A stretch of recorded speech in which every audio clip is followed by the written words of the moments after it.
Hello friends, welcome you all. My self RC sir. आज का अपना टॉपिक है क्रमचय एवं संचय का लेक्चर नंबर 4, जिसमें अपन गणना के मूलभूत सिद्धांत पर आधारित कुछ इंटरेस्टिंग और आईआईटी लेवल के क्वेश्चंस करने वाले हैं। तो उनको अपन कैसे इसी सिद्धांत से समझ सकते हैं, तो वो चीज़ यहाँ पे अपन देखेंगे। और दूसरी बात देखिए, अगर आप आईआईटी की तैयारी कर रहे हैं या आईआईटी की तैयारी करने वाले हैं, या फिर आपको ये क्रमचय संचय या इसको अपन इंग्लिश में बोलते हैं पीएनसी, इसमें कोई दिक्कत आ रही है तो इन वीडियोज को ध्यान से देखो। क्यों? इसमें जीरो टू आईआईटी हीरो, मतलब बेसिक से लेके पूरा एडवांस तक जाएंगे, पहली बात। दूसरी बात, ये वीडियो देखने के जस्ट मतलब वीडियो के साथ में आपको क्या मिलेगा, डीपीपी। तो वो डीपीपी आप सॉल्व करेंगे। उसके बाद में डीपीपी या वीडियो में कहीं पे भी कोई दिक्कत रहा हो तो उसके लिए लाइव क्लास होती है कितने बजे, 6:15 बजे, तो वो आप अटेंड कर सकते हैं। इसका डिटेल वीडियो के अंत में मिलेगा आपको। और दूसरी बात, जैसे देखो, जो आईआईटी कर रहे हैं उनको पता है कि बोर्ड्स और आईआईटी में क्या डिफरेंस होता है, क्योंकि इधर नंबर ऑफ क्वेश्चंस बहुत होते हैं आईआईटी में। तो इसलिए एक चीज बहुत इंपॉर्टेंट हो जाती है, वे ऑफ थिंकिंग, कि कैसे सोचना है। क्लियर है क्या? तो बिल्कुल ठीक है, उसी को अपन देख रहे हैं। और ये टॉपिक तो अच्छा है, तो बहुत ही खतरनाक क्वेश्चन करने वाले हैं इसमें कि कैसे सोचते हैं अपन क्वेश्चंस को। देखिए, यदि एक सिक्के को 3 बार उछाला जाता है, सिक्के को कितनी बार उछाला, 3 बार, जानते हैं ना, सिक्का 3 बार उछाला है, तो कुल कितनी परिणाम श्रेणियां संभव है। परिणाम मतलब सिक्के पे क्या आएगा, या तो हेड या तो टेल, जानते ना ये तो, अरे टॉस वोस करते हैं ना लोग। तो सिक्के को उछालना है अपने को। अब बताना क्या, कुल कितनी परिणाम श्रेणियां संभव है। मतलब जैसे मान लो ये क्या पूछ रहा है, जैसे आपने पहली बार उछाला तो उसमें मान लो लेट्स सपोज टेल आ गया, दूसरी बार हेड आ गया, तीसरी बार हेड आ गया। ये बात क्लियर है? तो ये एक परिणाम हो गया अपना। पहली बार उछाला टेल, दूसरी बार हेड और फिर हेड। अरे चितपट, ये थोड़ी ना लिखूं यहाँ पे। हाँ सही है, तीसरा टेल हेड हेड, तो एक ये परिणाम। एक ऐसा भी हो सकता है कि तीनों पे टेल आ जाए, एक ऐसा भी हो सकता है कि तीनों पे हेड आ जाए, तो तीनों पे हेड आ जाए। तो बात ये है कि ये ऐसा आएगा, कुछ ऐसा आएगा। तो बताओ ये कितनी परिणाम श्रेणियां संभव है। ऐसे अपन कितनी परिणाम श्रेणियां संभव है, मतलब कि जैसे पहले को उछाला टेल, मतलब ये कितने तरीके से चितपटू आ सकते हैं ना। तो अब बात करते हैं कि कितने तरीकों से आ सकते हैं। तो इस काम को आप कितने तरीकों से कर सकते हैं, मतलब कैसे कैसे इसका आंसर निकाल पाएंगे। तो ये ऐसे head tail head tail head tail head tail. तो देखो, पहला वे, इस क्वेश्चन को सोचने का मेथड वन क्या है कि सर अपने को देखो, 3 डब्बे ही तो भरने भाई। एक में टी एच, या तो पहले वाले पे टी आएगा या तो एच, दूसरे वाले पे टी एच, तीसरे वाले पे टी एच। तो सर ऐसा कर लेते हैं कि 3 डब्बे बना लेते हैं अपन, 3 डिब्बे बना लेते हैं। 3 डब्बे बना लिए। अब ये है क्या, पहला सिक्का उछाला, एक ही सिक्के को 3 बार उछाला है। तो पहली बार उछाला, ये दूसरी बार उछाला, ये तीसरी बार उछाला। तो ये पहली बार उछाला, ये दूसरी बार उछाला, ये तीसरी बार उछाला। तो पहली बार उछाला, जब आपने पहली बार सिक्के को उछाला तो मुझे ये बताओ क्या क्या संभव परिणाम थे। या तो हेड या तो टेल। अरे वो वाला सिक्का नहीं है ये, हवा में है ना, खड़ा नहीं रहेगा, इस सोले वाला सिक्का नहीं है ये। तो आपने उछाला तो या तो हेड आएगा या तो टेल आएगा, मतलब खड़ा नहीं रहेगा, ये मान के चल रहे हैं अपन। ठीक है, तो पहले वाले के पास पहला सिक्का उछाला तो कितना परिणाम आ सकते हैं, 2, या तो हेड या तो टेल। मतलब इसके पहले पे या तो टेल या तो हेड, मतलब यहाँ पे कितने चॉइस, 2। दूसरे वाले को उछाला तो उस पर भी टेल या हेड। अब बताओ ये इस पे निर्भर करेगा क्या कि पहले पे क्या आया था ना। अरे दूसरी बार उछाले हो तो कुछ भी आ सकता है वापस, तो इसको भी 2 तरीके। तीसरी बार उछाला तो फिर से टेल या हेड, तो 2। और अपने को क्या लिखना था, परिणाम लिखने थे, परिणाम श्रेणी ही तो लिखनी थी कि कितनी आएंगी। तो अपन ने देख लिया कि पहले पे क्या आया, फिर ये देखा दूसरे पे क्या आया, फिर ये आया तीसरे पे। तो अपन परिणाम श्रेणियां कब बता सकते हैं, जब अपन ने तीनों को देखा हो। तीनों के रिजल्ट देखने के बाद ही तो परिणाम श्रेणियां होंगी। मतलब ये भी करना पड़ेगा, ये भी करना पड़ेगा, मतलब ये दोनों अपना काम। परिणाम श्रेणियां कब काउंट कर पाएंगे अपन, जब अपन ने पहले सिक्के के बारे में देखा हो, दूसरे में, तीसरे में। तो ये कितना हो गया, 2 गुणा 2 गुणा 2, तो कितना हो गया, 2 गुणा 2 गुणा 2, तो कितना, 2 गुणा 2 गुणा 2। तो ये कितने परिणाम आ जाएंगे बताओ, कितने परिणाम आ जाएंगे, 8। तो एक तरीका तो इसका सोचने का ये था कि पीएनसी से सोच लिया। दूसरा तरीका आप खुद ही जानते हैं कि सर मैं थोड़ा सा सिस्टमेटिक लिखता हूं तो अपने आप ही आंसर आ जाएगा। सिस्टमेटिक कैसे? देखो, पहले सिक्के पे टेल या हेड, दूसरे पे टेल या हेड, तीसरे पे टेल या हेड, ये बात है क्या? तो मैं क्या करता हूं सर, पहले सिक्के पे टेल लेता हूं। अब एक तुम रेंडम मत लिखने लगा है ना, रेंडम नहीं लिख, है ना। पहले पे टेल लो, फिर इस पे भी टेल लो, इस पे भी टेल लो, फिर इस पे टेल लो, इस पे टेल लो, इस पे हेड। मतलब पहले तीनों पे टेल था, फिर इस एक को बदला। अब क्या करना है, तो ये 3, फिर ये 2, फिर क्या करें, फिर ऐसा भी हो सकता है कि 2 टेल वाले लिख रहे हैं अपन, तो एच एच टी, एक फिर ये भी आ सकता है एच टी टी, ऐसा भी आ सकता है क्या, ऐसा भी आ सकता है क्या? तो देखो, तीनों पे टेल, फिर वो जिन पे 2 टेल, 2 टी आई, फिर अब इतना ही बनेंगे ना भाई, एच या तो यहाँ रहेगा, या तो यहाँ, या तो यहाँ। अब 2 एच आए, तो 2 एच आए, तो 2 एच को चलो यहाँ रख देते हैं, फिर एक एच को यहाँ टी को ले आते हैं, फिर इधर टी को ले आते हैं एच एच, तो यही आएगा क्या? और 2 एच वाले इतने ही होंगे, फिर तीनों एच आ जाए।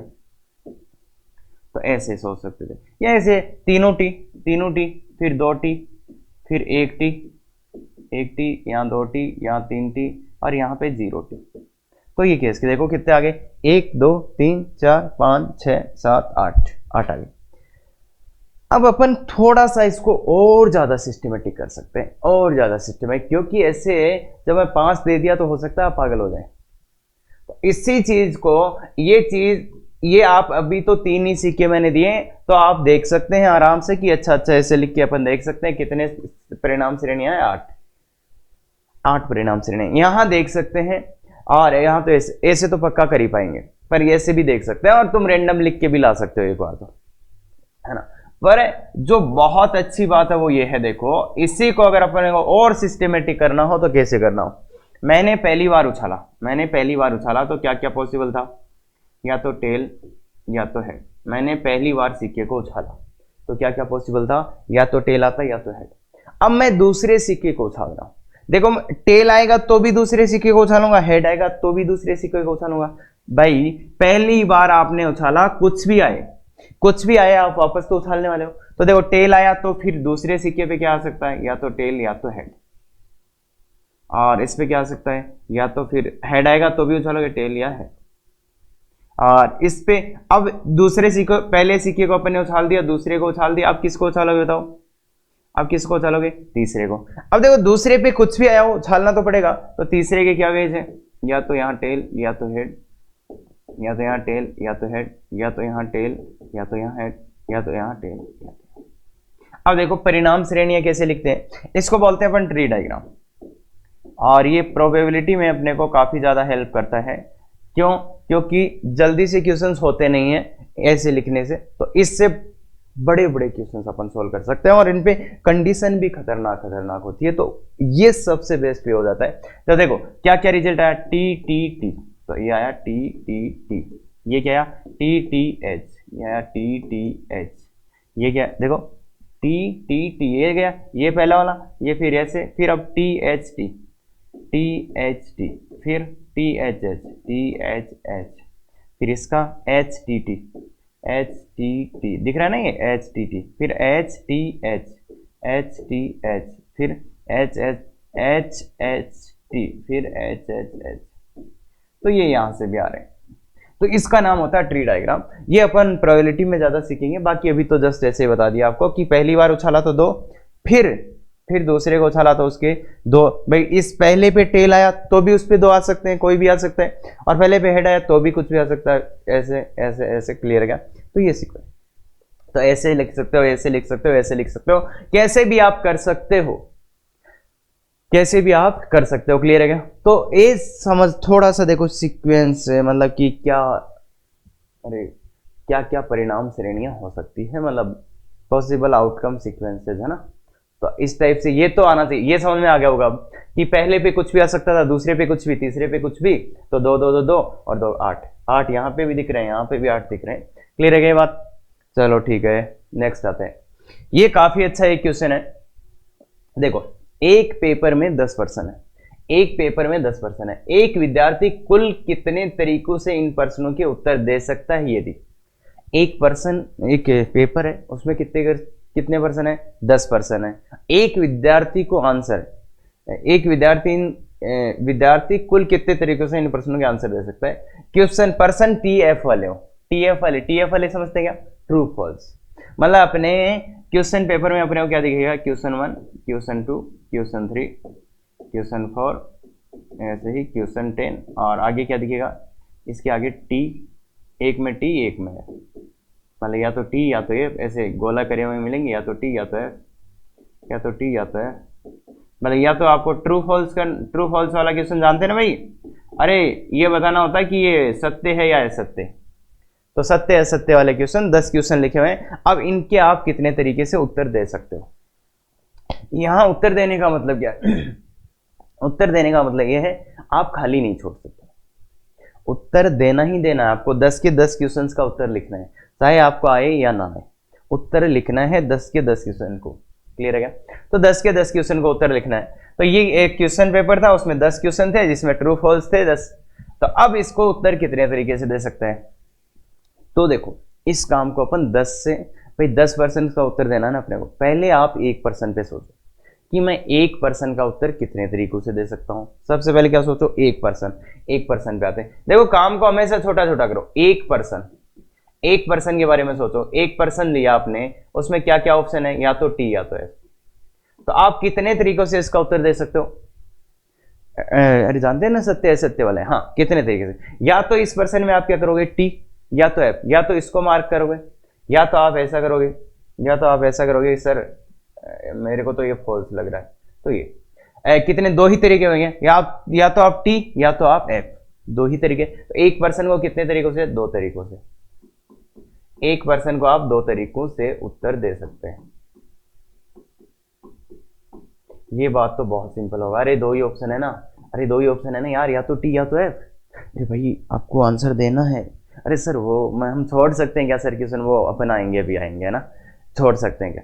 तो या तो आप को ट्रू भरोगे या तो आप फॉल्स। मतलब पहला क्वेश्चन कितने तरीके से आंसर दे सकते हो, 2 तरीके से, 2 ही तरीके ना, या तो टी या तो एफ, या तो टी या तो एफ। क्लियर है ये बात, या तो टी या तो एफ, या तो टी या तो एफ।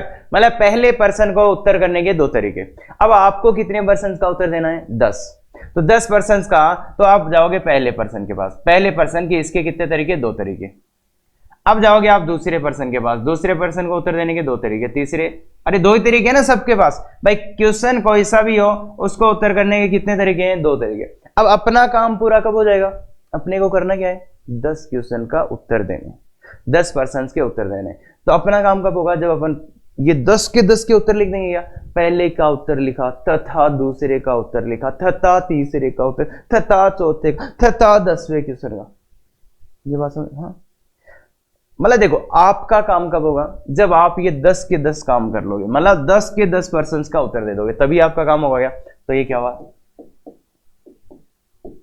सबको क्या करना है, गुणा। तो क्या 2 गुणा 2 गुणा 2 गुणा 2 गुणा, कितनी बार गुणा होगा, 10 बार। तो 2 की घात 10, तो कितने तरीके आ गए बताओ, 1024 तरीके। आप इन 10 पर्सन का उत्तर, अगर आप सभी क्वेश्चंस का उत्तर देते हो, उत्तर देने का मतलब यहां समझना, खाली नहीं छोड़ सकते आप, उत्तर लिखना ही लिखना है आपको। ऐसे मान लो आपको आंसर की बनाना है, मतलब समझते हैं ना, पेपर होता है उसके बाद आंसर की होता है, तो आंसर की में सब क्वेश्चंस का उत्तर दिया होता है, तो उसी टाइप से। तो आपको सबके सब, भाई अरे सबका यार देना क्यों है, क्यों सबका देना है सर। तो ऐसे मानो तुम्हें पूरे नंबर लाने हैं। अब तुम सोच रहे हो मैं तुक्कों से कितने तुक्के लगा के कैसे पूरे नंबर ला सकता हूं। तो देखिए आप इन 10 क्वेश्चंस का उत्तर कितने तरीके से दे सकते थे, 1024। तो ये तो आंसर की बात। अब मुझे ये बताओ, आप इन 10 क्वेश्चंस का आंसर लिखते थे 1024 तरीके। 2 की पावर 10 पता है ना 1024 होता है, तो 10 क्वेश्चन के आंसर लिखते 1024 तरीके। अब ये बताओ इनमें से देखो कितने ऐसे उत्तर दिए आपने जिसमें सभी के सभी पर्सन सही होंगे। जैसे मान लो सभी पर्सन सही रहे होंगे, 1024 तरीके कुल तरीके इनको उत्तर देने के, तो कितने ऐसे तरीके हैं जिसमें आपके सभी आंसर सही रहे होंगे। कितने तरीके हैं ऐसे, तो क्या बोला मैंने, कितने ऐसे तरीके हैं जिसमें सभी आंसर आपके सही रहे होंगे। जैसे मान लो इसका उत्तर था ये, इसका उत्तर भी ये था, इसका उत्तर भी ये था, इसका उत्तर ये था, इसका उत्तर ये था। तो आप आंसर की में क्या लिखते, इस वाले में तो टी लिखते, इस वाले में क्या लिखते हैं टी, इसमें क्या एफ, इसमें क्या टी, इसमें क्या एफ। तो ये एक ही तरीका था क्या?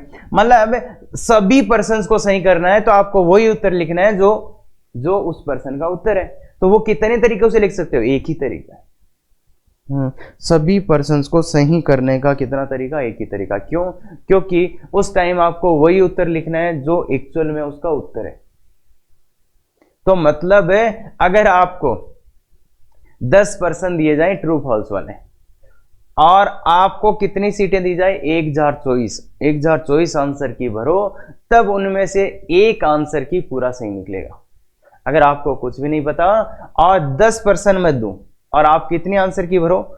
1024, तब एक आंसर की ऐसी आएगी जिसमें सभी के सभी उत्तर सही लिखे होंगे।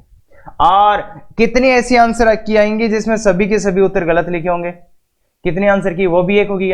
जैसे इसका आंसर ये था तो आप गलत वाली में एफ लिखोगे, यहां इसमें एफ लिखोगे, इसमें टी लिखोगे, इसमें एफ लिखोगे, मतलब गलत वाली में, समझ गए आप? तो एक आंसर की इसमें भी ऐसी भी मिलेगी जिसमें सभी के सभी उत्तर गलत रहेंगे। अब उसके कितने जूते पड़ेंगे? तो क्या बोला कि 10 पर्सन को उत्तर देना तो अपन पहले एक पर्सन का उत्तर 2 तरीके से, और 10 का उत्तर देना था मतलब 2, मतलब पहले का भी देना था तथा दूसरा तीसरा से, तो इसलिए 2 की पावर 10 सबको गुणा करेंगे, 2 की पावर 10 1024। अब मैं क्या पूछा? 1024 में से कितने तरीके हैं जिनमें 1024 तरीके से आप उत्तर दे सकते हो? इनमें कितने ऐसे तरीके हैं जब आपके सबके सब पर्सन सही हुए होंगे, मतलब आपको पूरे मार्क्स मिले होंगे? कितने तरीके? एक ही तरीका है। और कितने ऐसे तरीके हैं जिनमें सबके सब आंसर गलत रहे होंगे? एक ही वो तरीका। सबके सब आंसर गलत है वो एक तरीका, और सब सही है वो एक तरीका। अरे भाई सही भरना है तो एक ही चॉइस है ना यार। आपको अगर सही आंसर की भरना है तो इस क्वेश्चन को करने का कितना तरीका? एक ही तरीका। जो सही वाला है वही उत्तर लगाओगे। इस क्वेश्चन का करने का एक ही तरीका। इसको एक मतलब सब एक सबके लिए एक तरीका है, तो सबको गुणा करोगे तो भी क्या आ जाएगा? 1। तो सब सही उत्तर भरने हैं तो एक तरीका। अब देखो मैंने दूसरी बात क्या बोली, अगर आप चाहते हो कि तुक्के से आप सही करो 10 क्वेश्चन, तो आपको कितनी आंसर की भरनी पड़ेगी? 1024। 1024 आंसर की भरोगे तो उनमें से एक आंसर की में आपके सब उत्तर सही होंगे। ये बात थी ट्रू फॉल्स वाले क्वेश्चन की। क्लियर है? समझ में आया होगा। अब आते हैं कि पर्सन 10 ही है, पर्सन 10 ही है। इस बार कौन से पर्सन है? 4 विकल्पों में से एक विकल्प सही वाले। जानते ना भाई, क्वेश्चन ऐसे देखे हुए ना आपके, ये कोई क्वेश्चन था, इसमें ए बी सी और डी 4 ऑप्शन होते हैं, 4 ऑप्शन होते हैं, और उनमें से कितना सही हो सकता है? केवल एक। मतलब जेईई मेंस में जैसे पर्सन आते हैं या बाकी के लोग देख रहे हैं, तो भाई जो पर्सन अपने नॉर्मल होते हैं ना, वो जिनको अपन बहुविकल्पिक बोलते हैं, और बहुविकल्पिक बहुत से विकल्प है ना, तो 4 विकल्प है ए बी सी डी, और इनमें से कितने आंसर सही हो सकते हैं? एक ही। या तो ए सही होगा, या तो बी सही होगा, या तो डी सही होगा, या तो सी सही होगा, मतलब कोई सा एक इनमें से सही होगा। तो अपने को कितने पर्सन का उत्तर करना है? 10। कितने क्वेश्चन का उत्तर करना है? 10। तो पहले में ए बी सी डी ऐसा लिखा होगा, पहले क्वेश्चन में ये लिखा होगा, दूसरे में भी ऐसा ही कुछ लिखा होगा, तीसरे में भी ए बी सी डी, इसमें भी ए बी सी। अब मुझे ये बताओ, अगर मैं आपको ये बोलूं कि इसका आप आंसर लिखो, तो क्या करोगे आप? इसमें अगर आपको आंसर लिखना है तो आप क्या करोगे? सर पहले में बी, ऐसे ही कुछ लिखोगे ना यार। आपको अगर कोई आंसर लिखने को बोले, सर पहले में बी, दूसरे में ए, तीसरे में बी, चौथे में बी, ऐसा एक आंसर किया, मतलब आप ऐसे ही आंसर लिख के दोगे ना मेरे को। मतलब मैंने बोला इनमें से एक ही सही है, तो भाई 2 तो नहीं भरोगे ना यार। अगर क्वेश्चन का आंसर इनमें से एक ही सही है तो 2 क्यों भरोगे? इनमें से कोई एक भरोगे ना। तो ये आएगा।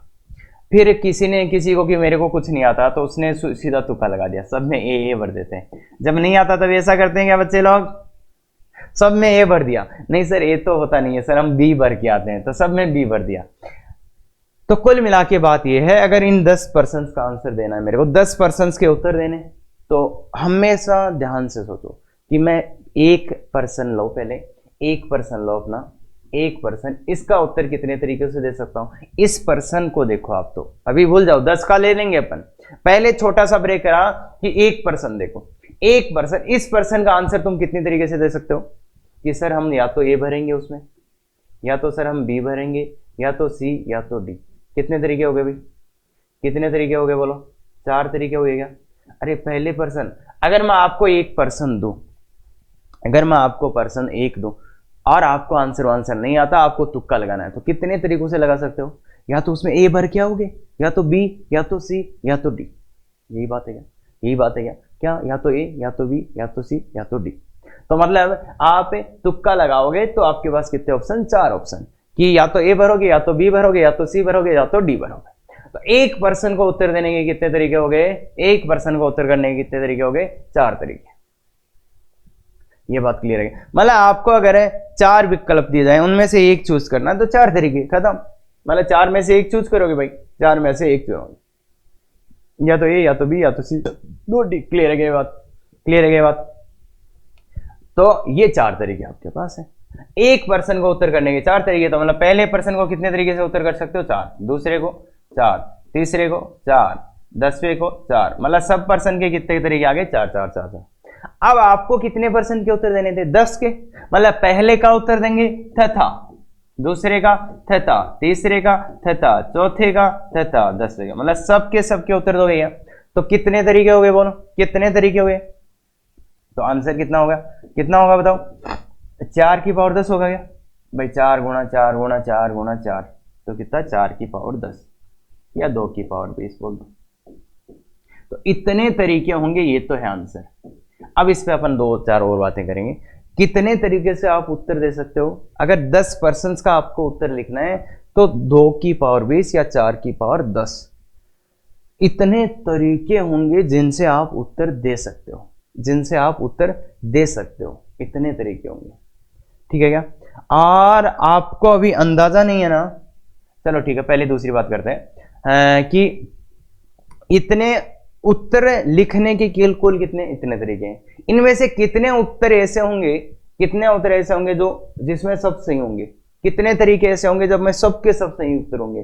तो सबके सब सही उत्तर देने हैं आपको। तो पहले का जैसे ऑप्शन ये था, सही ऑप्शन, दूसरे का ये था, इसका ये था। तो आपको अगर सही उत्तर लिखना है, सही उत्तर लिखने हैं सबके, तो बताओ पहले वाले में क्या भर के आओगे आप? सी। मतलब एक ही तरीका है क्या? जो इस क्वेश्चन का उत्तर है वो ही आपको भर के आना है। दूसरे में क्या भरोगे? बी। मतलब एक ही तरीका। तीसरे में ये जो भी जिसका आंसर है, और लास्ट वाले में। मतलब अगर आपको सबके सब उत्तर सही करने हैं, अगर आपको सबके सब उत्तर सही करने हैं, तो आपके पास कितने तरीके हैं? एक एक एक एक एक। तो सब उत्तर सही करने के तरीके, सब उत्तर सही करने के तरीके,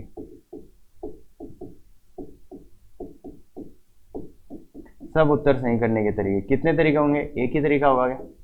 क्यों भाई? देखो, पहले क्वेश्चन में आप उत्तर भरने जाओगे और आपको सही करना है सबको, तो पहले में कौन सा उत्तर भरोगे? जो उसका उत्तर था वही भरोगे। दूसरे में वही। मतलब एक ही तरीका है क्या? और सब उत्तर गलत करने के कितने तरीके हो जाएंगे? सब उत्तर गलत करने के,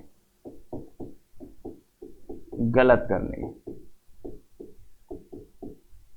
सबके सब उत्तर गलत होने चाहिए, सबके सब उत्तर। तो इस बार थोड़ा सा शानदार है कि सबके सब उत्तर गलत करने का। तो अगर आपको उत्तर गलत करना है, अगर आपको उत्तर गलत करना है, तो बताओ इसका ये ऑप्शन था क्या? तो आपको क्या नहीं भरना? सर इसका उत्तर तो सी था, एक्चुअल उत्तर सी था, तो मैं सी नहीं भर सकता, तो क्या भर सकता हूं? A B D. मतलब पहले क्वेश्चन को गलत करने के कितने तरीके? 3 तरीके। दूसरे को गलत करने के, इसमें बी नहीं भरेंगे, ए सी डी, तो 3 तरीके। तो इसको भी कितने? 3 तरीके। तो कुल कितने हो जाएंगे बताओ? सब उत्तर गलत करने के तरीके, सब उत्तर गलत करने के तरीके। मतलब पहले क्वेश्चन का उत्तर कितने तरीकों से दे सकते हो? 3 तरीकों से। क्यों? क्योंकि वो तरीका नहीं लिखोगे ना आप। कौन सा? अरे सही उत्तर वाला। इसलिए कितने तरीके? 3 3 3 3, तो 3 की पावर 10। तो सब उत्तर गलत करने के इतने तरीके हैं। इंटरेस्टिंग बात अब है, इंटरेस्टिंग बात यह है कि मुझे यह बताओ, आप कितनी ओएमआर सीट भरोगे? कितनी ओएमआर सीट भरोगे तो उनमें आपको 1 ओएमआर सीट सही मिलेगी, अगर आप तुक्के से भरोगे तो ये देखो, ये नंबर है, ये नंबर है, ये कितने डिजिट का नंबर है? मुझे अगर आपको आता है ना गणित वणित, तो इसमें देखना कितने अंकों की संख्या है, कितने अंकों की संख्या है, तब आपको जाके अंदाजा होगा कितने अंकों की संख्या है। ये कितने अंकों की संख्या है? ध्यान से निकाल के कमेंट करना कि ये कितने अंकों की। 2 की पावर 20 लिखा, तो ये कितने अंकों की संख्या है? तो इसको तो आप गुणा उणा करके भी निकाल लेंगे, 2 की पावर 10, हाँ निकाल लेंगे, या 2 की पावर 10 का होल स्क्वायर, तो 1024 गुणा 1024 करोगे तो वो जो भी आएगा 8-10 अंकों की संख्या आ जाएगी। क्लियर है क्या? और वैसे आएगी एक्चुअल में कितने की आएगी, 20 गुणा 3, 20 गुणा 3.02, 7-8 अंकों की आएगी, 6-7 की है ना। तो वो निकाल सकते हो, गुणा करके भी निकाल सकते हो, 1024 गुणा 1024, 1024 गुणा 1024, 2 की पावर 10 गुणा 2 की पावर 10, यही होता है क्या, 2 की पावर 10 गुणा 2 की पावर 10, 2 की पावर 20 हो जाएगा। ये इतने तरीके, 1024 गुणा 1024, 1024 गुणा 1024, तो ये बड़ा सा एक नंबर आएगा। तो उतनी आंसर की जब तुम भरोगे तब उनमें से एक आंसर की सही मिलेगा। कितने, और इतनी ओमार सीट भरनी पड़ती, 1024 गुणा 1024, तब उनमें से एक सही मिलेगा। ये बात क्लियर है? पहले वाले में तो कितने में मिल रही थी, 1024 में, इस बार 1024 गुणा 1024, समझ रहे हो? पहले और इसमें कितना फर्क पड़ गया।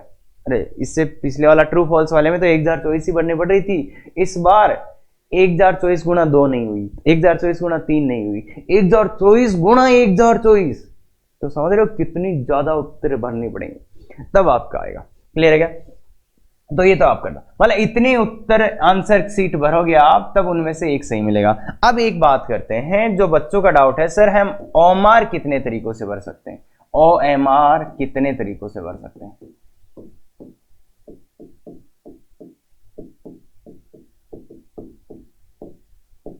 तो इसमें और उसमें क्या अंतर है?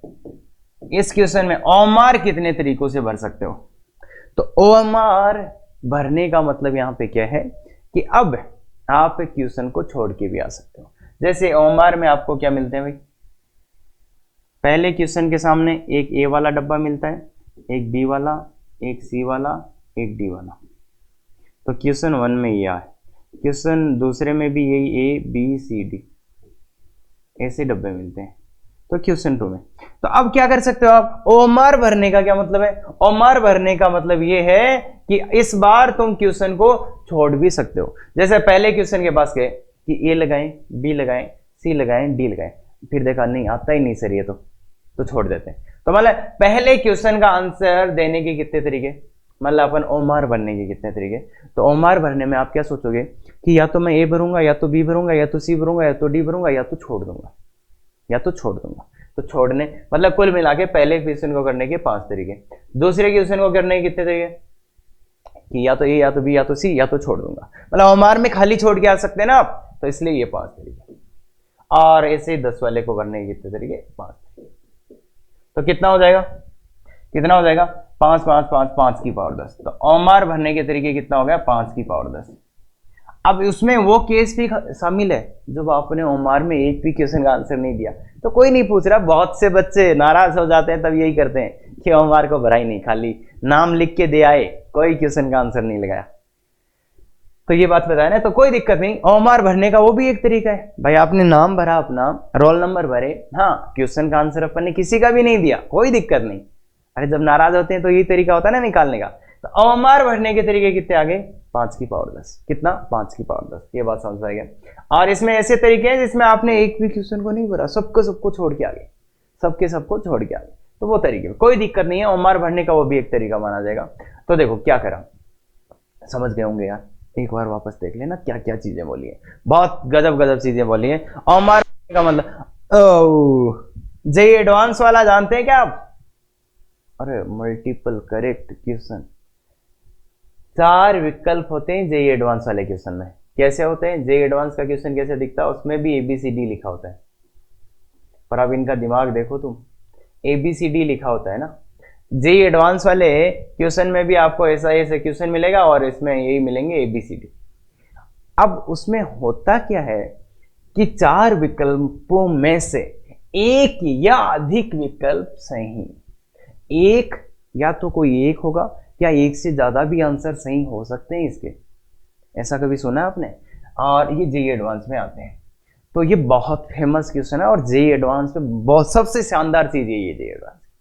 अब उसमें देखो आपको पता चलेगा एक्चुअली कि अगर आप तुक्के लगाते हो ना, कभी जेईई एडवांस नहीं कर सकते, वो यहाँ एक्चुअलिटी पता चलेगी कि क्यों जेईई एडवांस इतना फेमस है। मतलब आईआईटी, एक्चुअल में आईआईटी जिसको बोलते हैं उसको जेईई एडवांस है ना।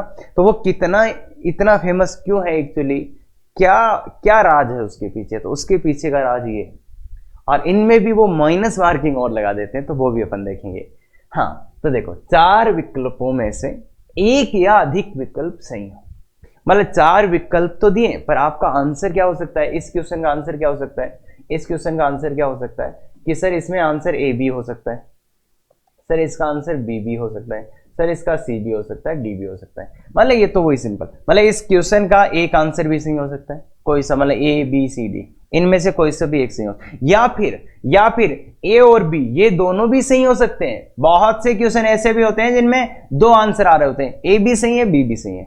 दो, अब 2 वाले मैं कितने लिखूंगा बताओ, 2। अगर मुझे इनमें से 2 को सही करना है तो कितने लिखूंगा, ए के साथ बी, फिर ए के साथ सी, फिर ए के साथ डी, फिर ए के साथ तो सब आ गया, फिर क्या बी के साथ सी, फिर बी के साथ डी, फिर बी के साथ सी, बी के साथ डी, तो सब आगे बी के साथ। भाई बी के साथ ए नहीं लिखेंगे ना, वो तो पहले ही आ चुका है। तो ये लिखने का सिस्टमेटिक तरीका ए के साथ बी, ए के साथ सी, ए के साथ डी, तो 3 आगे ए के साथ, फिर बी के साथ सी, बी के साथ डी, फिर सी के साथ डी। तो ये बात क्लियर है क्या। अब 3, अरे इस क्वेश्चन था, इसका ये भी आंसर हो सकता है, ये भी इसका आंसर हो सकता है, मतलब समझ रहे हो, एक से ज्यादा भी, तो ये तो एक सही होता तो ये 2 सही होते, तो अब 3 भी सही हो सकते हैं। हाँ तो मुझे ये बताओ, इनमें से मुझे 3 लिखने हैं तो मैं कैसे लिखूं, इनमें से मुझे 3 आंसर लिखने हैं तो कैसे लिखूं, तो थोड़ा सा अच्छा सोचो यार, कौन से 3 लिखूं, कैसे लिखूं, तो एक एक छोड़ते जाओ ना, 3 लिखने आपको, मतलब एक छोड़ना है, खत्म। तो किसको छोड़े, पहले डी को छोड़ देते हैं, तो पहला ए बी सी, फिर सी को छोड़ देते हैं तो ए बी डी, फिर बी को छोड़ देते हैं तो ए सी डी, फिर ए को छोड़ देते हैं तो बी सी डी, मतलब 3 आंसर, या तो ये 3, या तो ये 3, या 3 ये, या फिर चारों के चारों भी सही हो सकते हैं क्या, सर क्या ऐसा भी क्वेश्चन आता है, बिल्कुल आता है। तो जेईई एडवांस वाले 1% का उत्तर आप कितने तरीकों से दे सकते हो, देखो ध्यान से, 1 2 3 4 4 5 6 7 8 9 10 11 12 13 14 15 तरीके, 1% का उत्तर देने के कितने तरीके हो गए, 15। तो जेईई एडवांस के जो मल्टीपल चॉइस नहीं बोल रहा हूं मैं, मल्टीपल करेक्ट बहुविकल्पिक क्वेश्चन है जिनमें से एक से अधिक, एक या एक से अधिक उत्तर सही हो सकते हैं। तो जेईई एडवांस का 1% है, उसको उत्तर करने के 15 तरीके हैं आपके पास, कितने, 15 तरीके, समझ रहे हो। मतलब उसमें ये ऐसा भी, मतलब अरे समझ गए होंगे यार कि ये भी आंसर हो सकता है उस क्वेश्चन का, इतना केवल, है ना, केवल इतना भी आंसर हो सकता है, और ये भी आंसर हो सकता है कि ए और सी ये दोनों भर गए हुए, या कुछ क्वेश्चन ऐसे भी आते हैं जिनके 3 आंसर भी होते हैं, जैसे ए सी डी, कुछ क्वेश्चन ऐसे भी आते हैं जिनके चारों ही आंसर सही होते हैं। तो मतलब कितने ही आंसर इनमें से सही हो सकते हैं, कितने ही आंसर से इनमें से सही हो सकते हैं, क्लियर है क्या। तो ये होता है एक्चुअल जेईई एडवांस। तो 1% को करने के 15 तरीके, और आपको पता है कितने आते हैं ऐसे क्वेश्चन जेईई एडवांस से, एक सेक्शन आता है जिसमें 6 क्वेश्चन मैथ्स में, 6 केमिस्ट्री में, 6 फिजिक्स में, 18 क्वेश्चन, और 18 क्वेश्चन अगले पेपर में, कितने 36 क्वेश्चन आ जाते हैं।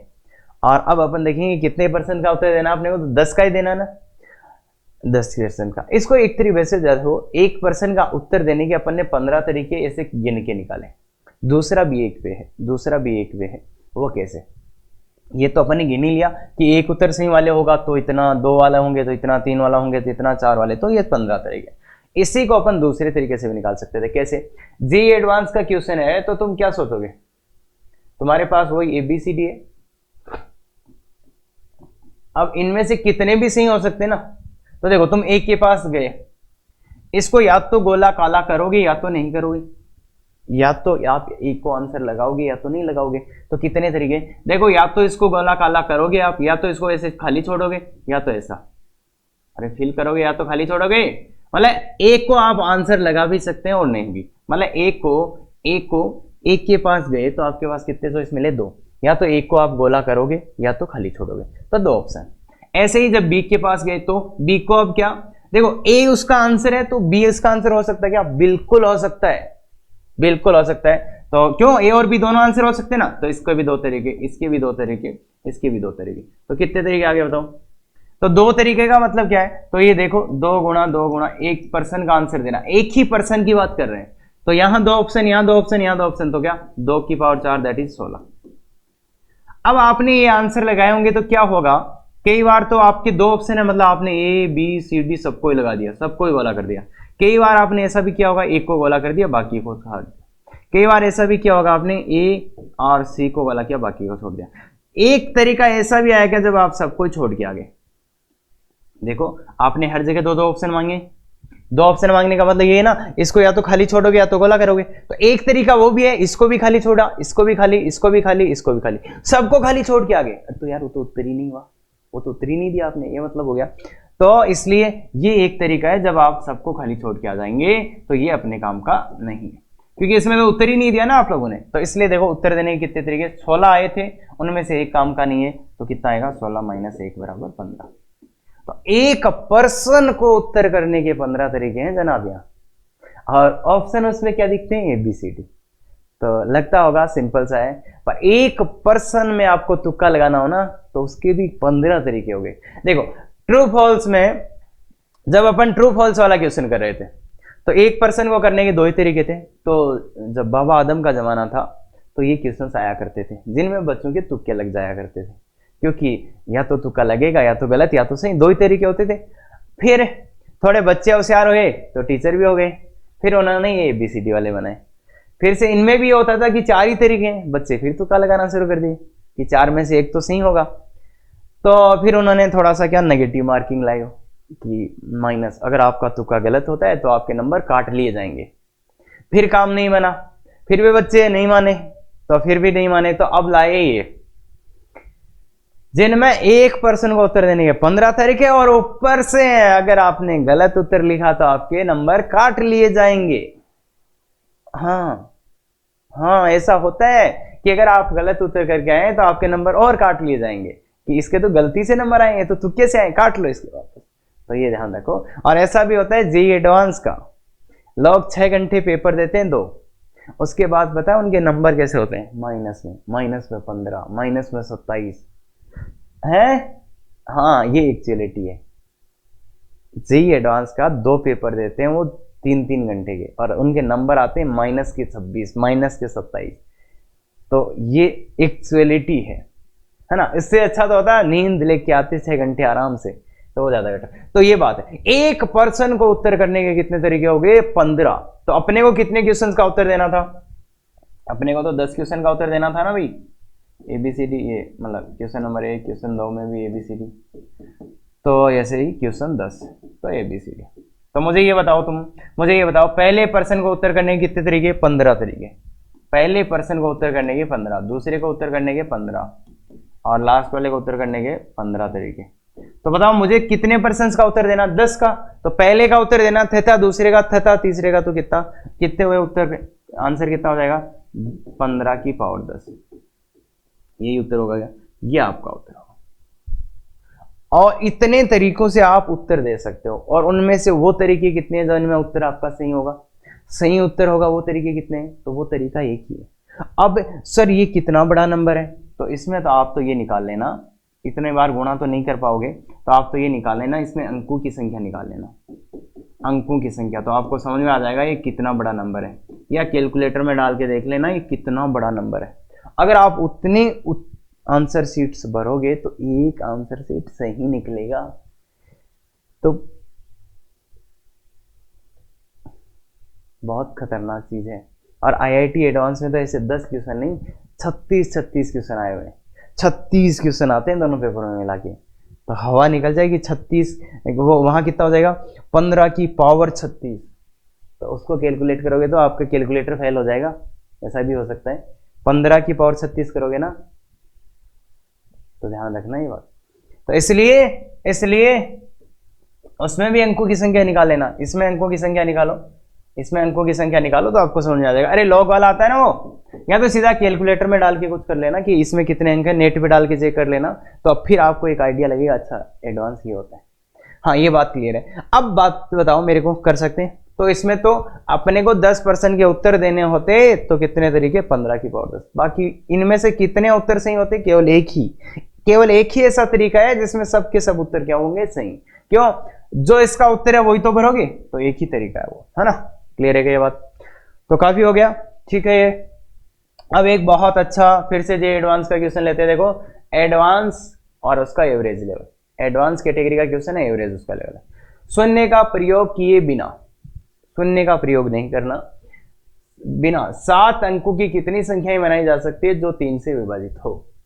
मतलब ऐसी संख्याएं बनानी है जो 3 से विभाजित हो, और कितने अंकों की, 7 अंकों। 7 अंकों की संख्या बनानी है, 7 अंकों की संख्या बनानी है, 7 अंकों की। और शून्य का प्रयोग नहीं कर सकते, मतलब किसका प्रयोग कर सकते हैं, 1 2 3 4 और 9, इनका प्रयोग करके बनाना है। और अंकों की पुनरावृत्ति ना हो। पहली बार इसने क्या बोल दिया कि पुनरावृत्ति आप नहीं कर सकते, कि इन्हीं अंकों से संख्या बनानी है, पुनरावृत्ति आप नहीं कर सकते। और कंडीशन क्या लगा दी, जो 3 से विभाजित हो, मतलब जो संख्या बने वो किससे विभाजित हो, 3 से विभाजित हो। अब 3 से विभाजित हो तो कैसे बनाओगे, कैसे बनाओगे? आपको 7 अंकों की संख्या बनानी है और वो 3 से विभाजित होनी चाहिए, और आपके पास कितने अंक है, 9 अंक आपके पास है, 9 अंक आपके पास अवेलेबल है, और 7 ही अंकों की संख्या बनानी है। ऐसा एक क्वेश्चन अपन कर चुके हैं। अपने को 4 अंकों की संख्या बनानी थी और 5 अंक थे, उस टाइम अपने कुछ कुछ किया था क्या, याद आया? हाँ, तो आप यहां से बिल्कुल कनेक्ट कर जाओगे। 7 ही अंकों की संख्या बनानी है, पुनरावृत्ति है नहीं, तो क्या तरीका करें, तो क्या तरीका करें सर, 9 अंक थे क्या,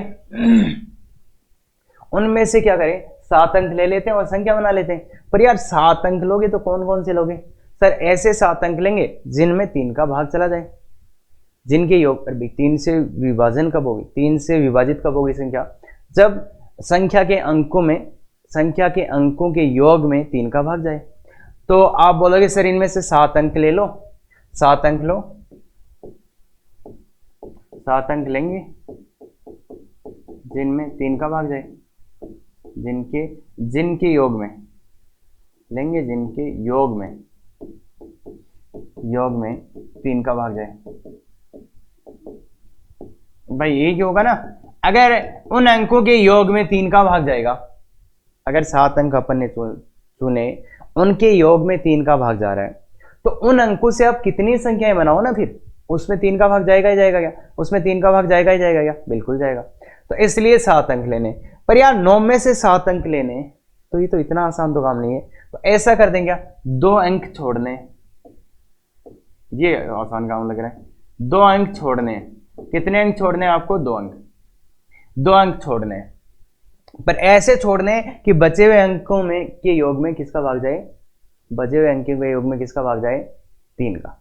तो देखो अब इस क्वेश्चन को करने का अगर आप सीधा सीधा काउंट करने लगेंगे तो हो सकता है आपको ज्यादा टाइम लगे, और ऑब्वियस ही बात है लगेगा, कि कौन से 2 अंक छोड़ूं, कौन सा क्या छोड़ूं, कैसे छोड़ूं, कब छोड़ूं, तो टाइम लग जाएगा। इसलिए देखो अभी इनका योग बताओ मेरे को, इनका योग कितना है, इनका योग 1 से 9 तक तो जोड़ सकते हैं ना भाई लोग, 1 से 9 तक का जोड़ वो n + 1/2, बाकी पता होगा 45 होता है।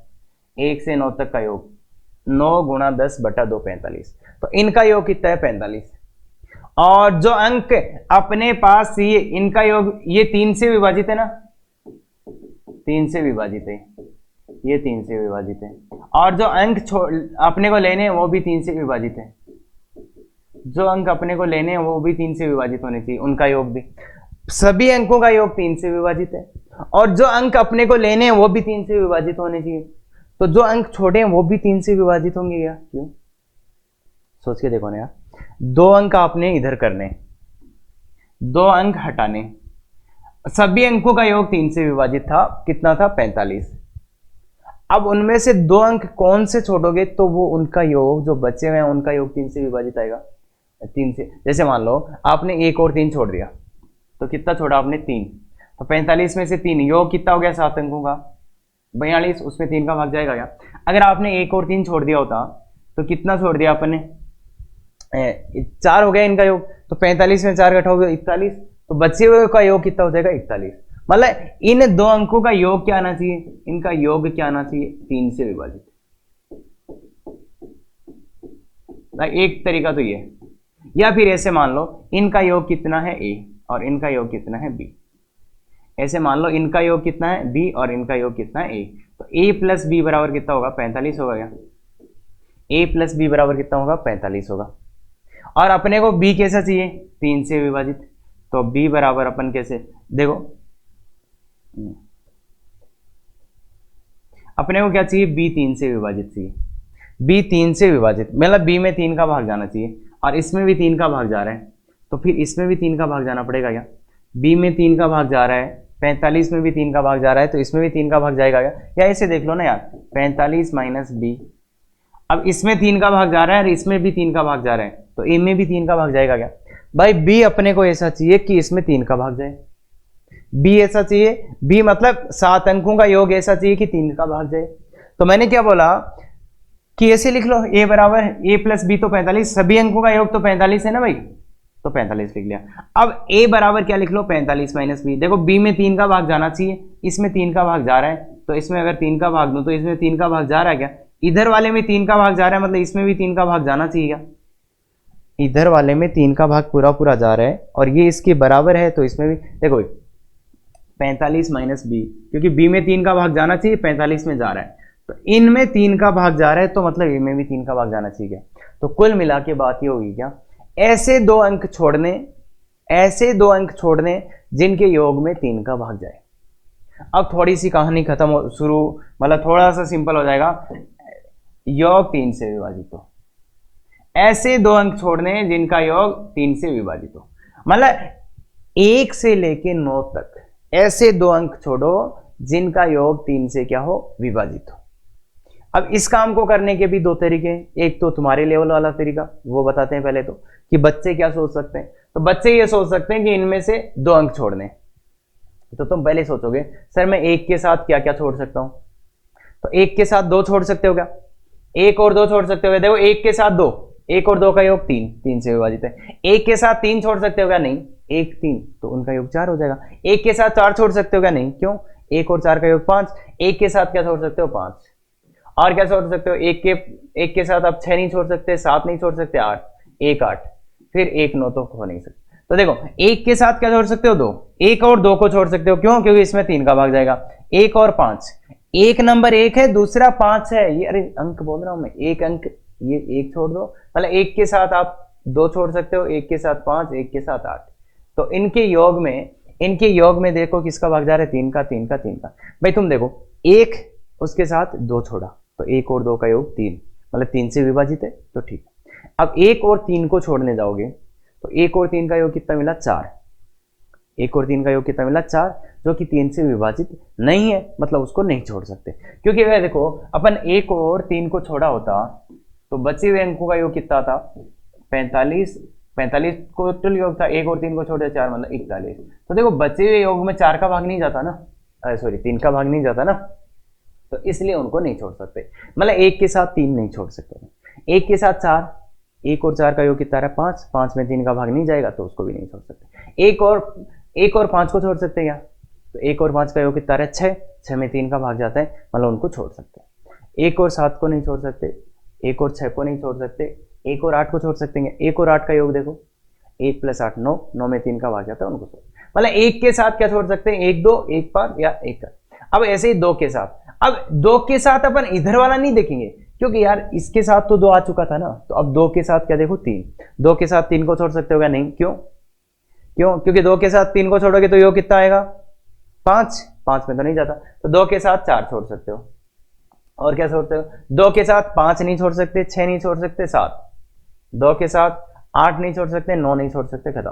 3 के साथ क्या छोड़ सकते हो, 3 के साथ 4, भाई आगे वाला देखेंगे, अब पीछे नहीं आएंगे, पीछे वाली चीजें आज काउंट हो चुकी है, तो 3 के साथ क्या छोड़ सकते हो, 4 ना, कैसे छोड़ सकते हो 4, 3 के साथ 4, तो उनका योग 7 आया, नहीं छोड़ सकते, 3 के साथ 5, तो इनका योग 8 आया, इसको भी नहीं छोड़ सकते, तो 3 के साथ क्या छोड़ सकते हो, 6, 3 के साथ 7 नहीं छोड़ सकते, 8 नहीं छोड़ सकते, 3 के साथ क्या छोड़ सकते हो, 9, देखो 9 और 3 12, 12 में भाग जाएगा, फिर 3 के साथ ही आ गए 6, और 4 के साथ 5, 9 आ जाएगा। आगे वाले काउंट करो, 4 के साथ 5, फिर 6 नहीं, 7 नहीं, 8, 4 और 8, हाँ 4 और 8 कर सकते हैं, 9 तो नहीं आया।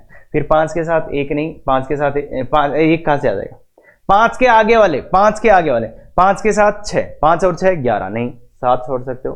फिर 5 के साथ 8 नहीं, 5 के साथ 9 नहीं, तो ये नहीं आएगा। फिर 6 के साथ 6 हो गया, 6 और 7, 6 और 7 तो 13 होता है, नहीं, 6 और 8 नहीं, तो 6 और 9, और 7 और 7 के साथ 8, और कोई नहीं आएगा। फिर 8 के साथ 9 और 8 तो 17 हो जाएंगे, तो 8 के साथ कोई नहीं छोड़ सकते, और फिर 9 के साथ कोई नहीं छोड़ सकते, तो ये कुछ नहीं आएगा। तो कितने कितने कितने प्रकार से 2 अंकों को छोड़ सकते हैं अपन, कितने प्रकार से 2 अंक, अरे समझ में आई ये लॉजिक।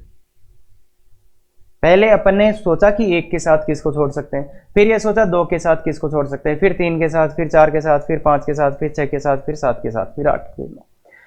अब इनमें एक चीज मैंने फॉलो की है, वो क्या कि 1 के साथ जब छोड़ रहा हूं तो मैं 1 के आगे वाले देख रहा हूं, 2 के साथ छोड़ रहा हूं तो 2 के आगे वाले देख रहा हूं, 3 के साथ तो 3 के आगे वाले, क्यों पीछे वाले क्यों नहीं, क्योंकि वो तो पहले ही आ चुके हैं। जैसे देखो, अब आप 8 के साथ 1 देखते तो ये तो आ चुका ना यार, 1 और 8, मतलब यहाँ पे 8 के साथ आप 1 लिखते तो 1 8 आता, तो वो तो पहले ही आ चुका ना, तो इसलिए नहीं देखते। ये बात क्लियर। कितने तरीकों से छोड़ सकते हो, तो 1 तरीका, 2 तरीका, 3, 4, 5, 6, 7, 8, 9, 10, 11, 12, 12 तरीके ऐसे हैं, 12 तरीके ऐसे हैं जिनसे आप 2 अंकों को छोड़ सकते हो। तो पहले तो आपने ये डिसाइड किया कि 2 अंकों को छोड़ा, उनसे मातापची खत्म। तो कितने तरीकों से छोड़े, आपका काम देखो पूरा कब होगा। आपको एक ऐसी संख्या बनानी है जो 3 से विभाजित हो। तो सबसे पहला काम आपने ये किया कि सर 9 अंक थे, सर 9 अंक थे, हमें कितने अंक छोड़ने थे, 2 अंक। तो उस काम को करने के कितने तरीके आगे, 12 तरीके। कितने तरीके आगे, 12 तरीके। सर वो तो छोड़ दिया, उनसे तो पिंडा छूटा। 2 अंकों को छोड़ने के कितने तरीके आगे, 12 तरीके आ रहे हैं ना, 3 और 4 7, 7 और 3 10, 2 12, 12 तरीके। 12 तरीकों से आप उन 2 अंकों को छोड़ सकते हैं। अब आपके पास कितने अंक बचे, अब आपके पास कितने अंक बचे, 7 अंक बचे। क्या इसमें 0 है, 0 तो ही नहीं। तो 2 अंक आपने कोई से ही छोड़े हो, अंक कितने बचे आपके पास, 7। उनसे 7 अंकों की कितना संख्या बना सकते। अब क्या हुआ, अब क्या हो रहा है, 7 अंक बचे हैं आपके पास। तो पहले डब्बे को भरने के तरीके, 0 तो नहीं ना, तो 7, फिर 6, फिर 5, फिर 4, 3, 2, 1, ये होगा ना। 7 अंक थे तो पहले को भरने के 7 तरीके, 1 अंक भर दिया तो दूसरे डब्बे को भरने के 6 तरीके, 5 तरीके, 4 तरीके, 3 तरीके, 2 तरीके, ठीक है। तो इतने, अब देखो सर, हाँ सर ये क्या इतनी संख्या में नहीं, ये सब विभाजित तो होंगी ना, क्यों, क्योंकि जो 7 अंक बचे हैं, जो 7 अंक बचे हैं उनके योग में किसका भाग जा रहा है, इन अंकों के योग में 3 का भाग जाता है, इन अंकों के योग में 3 का भाग जाता है। इसका मतलब क्या है, इनसे मैं कैसे ही संख्या बनाऊं, वो 3 से विभाजित होगी ना, क्योंकि अंक तो वही लिखे हैं ना अपने, तो उनका योग में 3 का भाग जाएगा, मतलब ये जितनी भी संख्याएं बनेंगे वो 3 से विभाजित होगी। अब इस काम को अपन ने कितने कामों में किया कि अपने को 3 अंकों की संख्या बनानी थी, तो 2 काम करने पड़े। एक तो पहले अंकों को छोड़ना पड़ा और फिर संख्या बनानी पड़ी। तो एक काम तो अंकों को छोड़ने के तरीके आए, तो ये तो 12 इंटू फिर अंकों को छोड़ा तथा फिर संख्याएं बनाई, तो संख्याएं कितनी, संख्याएं बनाई तो संख्याएं कितने तरीके से बनी, 7 6 5 4 3 2 1। अब जिनको पता होगा इसको क्या बोलते हैं अपन, 7 फैक्टोरियल बोलते हैं क्या, 1 से 7 तक का गुणा 7 फैक्टोरियल। तो ये आंसर देखो, यहां पे बहुत क्लियर तरीके से देखिए, 2 काम अपने को संख्या बनानी थी तो उसके लिए 2 काम करने पड़े। एक तो वो अंक छोड़ने पड़े, 2 अंक छोड़ने पड़े। दूसरा तरीका कि फिर अपने को संख्याएं बनानी पड़ी। तो ये एक काम, ये दूसरा काम। इसको करने के 12 तरीके, इसको करने के कितने तरीके, इसका गुणा मतलब 7 फैक्टोरियल। तो अपना काम कब हो जाएगा, जब अपन ये अंक भी छोड़ देंगे फिर संख्या भी बना देंगे। तो इन दोनों को करना पड़ेगा, तो इसलिए 12 गुणा 7। क्लियर है। तो ये चीज था। अब ये एक जो चीज था ये मैंने बताया आपको ऐसे कि आप क्या करो, सीधा सीधा देख लो कैसे। अब इसका दूसरा तरीका भी है, पर मैं सोच रहा हूं काफी हो चुका है, एक बार इससे करो। मैं दूसरे तरीके से भी बताऊंगा, और वो तरीका थोड़े सा हिंट दे देता हूं मैं उसका, कि देखो 3 के रेस्पेक्ट में, 3 के रेस्पेक्ट में कितने टाइप के नंबर्स हो सकते हैं, या तो 3n, या तो 3n+1, या तो 3n+2। मतलब अगर अपन किसी संख्या में 3 का भाग देंगे तो देखो, चलो ठीक है यार बच्चे लोग, आगे एक क्वेश्चन आएगा जिसमें आराम से समझेंगे, वो एक कंसेप्ट है, पूरा टाइम लेके अच्छे से समझेंगे, फिर इसको भी समझेंगे, क्योंकि वहां पे अपन इसको वापस देख लेंगे छोटा सा कि कैसे कर सकते हैं। बाकी तुम सोचो कि इनको छोड़ने के जो ये 12 तरीके थे, इनको मैं दूसरे तरीके से भी ला सकता था, वो कैसे, कि क्या कुछ वो दूसरे तरीके से भी ला सकते हैं, बाकी देखना ही है तो देख लो भाई। हाँ तो ऐसा कर सकते थे, देखो अगर अपन किसी संख्या में किसका भाग दें, 3 का भाग दें, तो या तो पूरा पूरा जाएगा, या तो 1 से एस आएगा, या तो 2 से एस आएगा, इसके अलावा कोई ऑप्शन नहीं है। किसी भी संख्या में आप 3 का भाग दो, अरे किसी भी संख्या में शेषफल क्या आएगा, या तो 0, या तो 1, या तो 2। तो मतलब अपन 3 के सापेक्ष कितनी संख्याएं होगी, 3 के सापेक्ष संख्याएं, 3 के सापेक्ष संख्याएं, मतलब या तो वो 3n रहेगा, या तो 3n+1 रहेगा, या तो 3n+2 रहेगा। मतलब कितने प्रकार की संख्याएं होंगी, या तो 3n, 3n कौन सी संख्या है जिसमें पूरा पूरा भाग जा रहा है 3 का, जैसे ये कौन कौन सी होती है, 0, 3, 6, 9, इस टाइप की 12, जिनमें 3 का भाग, ये कौन सी है, 3 का भाग देने पे 1 से बोल रहे हैं, तो 3n+1 कहीं दिख रहे हैं, तो इसका मतलब ये है कि संख्या में 3 का भाग देंगे तो 1 से रहेगा, मतलब n यहाँ पे क्या होता है, इंटीजर होता है। तो एक तो 1, 4, 7, देखो इन संख्याओं में भाग दो, तुम इन संख्याओं में भाग दो, कितना, 3 का भाग दो, कितना शेषफल आता है, 1 ही शेषफल आता है क्या। 3n+2 कौन सी संख्या होती है, जिनमें 3 का भाग देने पे 2 शेषफल आए, तो जैसे 2, 5, 8, 11, 14, तो ऐसी संख्या है, ये संख्या है। तो कोई नंबर है 3 एक नंबर है, उसके सापेक्ष कितने प्रकार की संख्याएं होती हैं, 3 प्रकार की, या तो 3n+1, या तो 3n, या तो 3n+2। मतलब इसको लेने का मतलब है कि 3 का भाग देने पे पूरा पूरा जाएगा, शेषफल 0, या तो 1, या तो 2। अब अपने को जो 2 संख्याएं छोड़नी थी, 2 ही संख्याएं छोड़नी थी, और अपने वाली 2 संख्याएं देखो, इधर आगे तो कुछ था ही नहीं ना अपने वाले में तो कहां तक था, अपने वाले में कहां तक था बताओ, तो अपने वाले में कहां तक था, अपने वाले में तो यही चीजें थी क्या, अच्छा ज्यादा ही मिटा दिया मैंने कुछ। तो अपने को जो छोड़ने थे उसमें 3, 6, 9, और क्या था, यहाँ 7 आ जाएगा, 3, 4, 7, और यहाँ पे कितना, 8, यही थे क्या, यही थे अपने पास भाई, ये तो अंक ही थे ना अपने, तो इनमें से अपने को 2 अंक छोड़ने थे, उनके योग में किसका भाग जाना चाहिए था, इनके योग में किसका भाग जाना चाहिए था, 3 का। तो या तो देखो वो दोनों के दोनों अंक इसमें से रहे होंगे भाई, दोनों के दोनों ही अंक इसमें से ले लो, दोनों के दोनों ही अंक इसमें से ले लो, तो उसमें किसका भाग जाएगा बताओ, 3 का भाग जाएगा क्या, क्यों, क्योंकि इसमें तो पूरा, इसमें भी 3 का भाग जा रहा है, इसमें भी 3 का, इसमें भी 3 का, तो दोनों के दोनों अंक इसमें से ले लो। दोनों के दोनों अंक इसमें से कितने प्रकार के ले सकते हैं, दोनों अंक 3n से ले, तो कितने तरीके से ले सकते हो, या तो देखो 3 के साथ 6 लोगे, या तो क्या लोगे, 3 के साथ 9 लोगे, या तो 6 के साथ 9, यही आएगा। या फिर क्या कर सकते हैं, क्या मैं इनमें से इसमें से दोनों अंक ले सकता हूं, अगर मैं इसमें से दोनों अंक लिए, तो देखो जैसे ये लिया, तो इसका योग करो कितना आ रहा है, 5, तो उसमें तो अगर 3 का भाग देंगे तो नहीं जाएगा, मतलब इसमें से मैं दोनों अंक नहीं ले सकता। ऐसे ही इसमें से दोनों अंक ले सकते हैं क्या, देखो इसमें से ये लिया तो 7 में भी 3 का भाग नहीं जाता, तो मतलब अगर इसमें से मैं दोनों अंक लूंगा तो उसमें 3 का भाग नहीं जाएगा उनके योग में, इसमें से लूंगा तो भी नहीं जाएगा।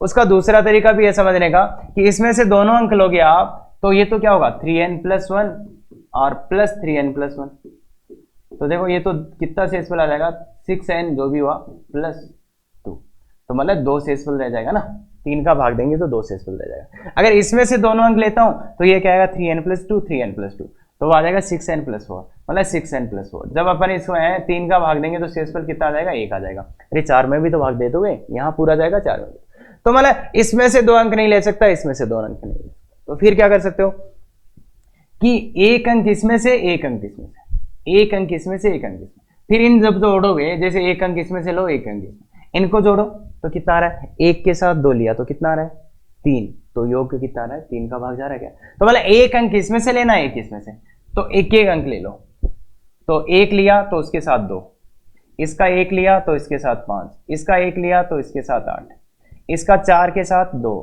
4 के साथ 5, 4 के साथ 5 और 4 के साथ 8, फिर इसके 7 के साथ 2, 7 के साथ 5, 7 के साथ 8। तो देखो ये आ गया, कितने वेज आ गए? 9 वेज ही आ गई है और 3 वेज ही आ गई है। तो कितने वेज आ गए? 12। जो छोड़ने के तरीके देखे थे ना अपन ने, जो छोड़ने के तरीके देखे थे वो 12 तरीके ही आ गए। सर वो तो समझ में आ गया था, ये वाले का तो पता ही नहीं चल रहा। कोई दिक्कत नहीं, कोई दिक्कत नहीं। पहली बार 2-4 चीजें जितनी भी समझ में आए उतनी समझो, फिर से आएगा कुछ ना कुछ तो अपन और देखेंगे। तो 3 के सापेक्ष कितने प्रकार की संख्याएं हो सकती है? 3 ही प्रकार की। या तो पूरा पूरा भाग जाएगा, या तो 1 शेषफल, या तो 2 शेषफल। क्लियर है क्या? तो ये चीजें अपने थोड़ा ध्यान से देखेंगे तो समझ जाओगे। ठीक है क्या? तो अब चलते हैं अपन आगे, अब चलते हैं अपन आगे। तो ये वाली बात समझ में आती है क्या? ये 12 तरीके थे, इनको करने का एक तरीका ये था, दूसरा वो था। दोनों ही अच्छे तरीके हैं, दोनों ही काम आएंगे, तो दोनों को ही बिल्कुल ट्राई करना चाहिए। हाँ, अंकों की पुनरावृत्ति हो, इस बार और भयानक बला आ गई। क्या करना है? वही करना है, पिछले वाले क्वेश्चन का ही पार्ट है कि शून्य का प्रयोग किए बिना 7 अंकों की कितनी संख्या बना जा सकती है जो 3 से विभाजित हो यदि अंकों की पुनरावृत्ति। तो शून्य का प्रयोग नहीं करना, 1 2 3 9 का करना है और 3 से विभाजित। इस बार तो भैया अंकों की पुनरावृत्ति भी है, इस बार तो अंकों की पुनरावृत्ति भी है। तो अब क्या करोगे? ये बहुत ही गजब का एग्जाम्पल है, बहुत ही गजब का एग्जाम्पल है। अब करोगे क्या तुम? इस बार ऐसा तो सोच नहीं सकते ना कि 2 अंकों को हटा देते हैं। क्यों? क्योंकि पुनरावृत्ति संभव है। तो ऐसा भी एक नंबर बना सकता हूं हमने, मैं अगर 7 अंकों का नंबर बनाना हो तो 1 1 1 1 1 जो भी, मतलब सॉरी थोड़ा अच्छा बना देते, पूरे 3 ही भर दिए, पूरे 3 ही भर दिए। तो ये 7 अंकों का अंक भी है, 7 अंकों की संख्या, और इसमें 3 का भाग भी जाता है, कोई दिक्कत नहीं। तो इस बार तो वो छोड़ने वाला काम नहीं आएगा, यहाँ पे छोड़ने वाला काम तो नहीं आने वाला। तो क्या सोचे? ये बहुत ही गजब का क्वेश्चन है। सोचने में सर हम कर सकते हैं क्या? ना होगा, क्योंकि ऐसे वो क्वेश्चन है ना जो आपने किए हैं तो ही होंगे, अदरवाइज नहीं होंगे, अदरवाइज नहीं होंगे। तो इसलिए क्या करें, इसलिए ऐसा करते हैं अपन। सर आपको कैसे पता चला? मैंने भी पहली बार देखा था भाई। तो ऐसा कितने 7 अंक? 1 2 3 4 5 6 हो गएगा 7। 1 2 3 4 5 6 7। हाँ, तो 9 अंक थे, पुनरावृत्ति संभव थी, तो अपन ने भरना शुरू किया। इसको भरने के तरीके 9, इसको भरने के 9, इसको 9, इसको 9, इसको 9, इसको 9। अगर यहां पे भी भर देते तो वो तो कुल संख्या ही बन जाती। अब उनमें ये नहीं पता चलता ना 3 से विभाजित कितनी है, उनमें ये नहीं पता चलता कि 3 से विभाजित कितनी है, 3 से विभाजित कितनी है वो नहीं पता चलता ना। तो वो चीज यहां पे दिक्कत कर गया। तो इसको भर नहीं सकते, इसको भरे नहीं सकते, इसको भरे नहीं सकते। तो इसलिए क्या करें? अब देखो यहां तक जो आपने जो भी भराना, बता दें 2-3 तरीके बताएंगे, ध्यान से सुनो। यहां तक आपने रेंडम भरते हुए आ गए, यहां तक कुछ नहीं सोचा, no no no no no no. अब यहां तक जो भरा,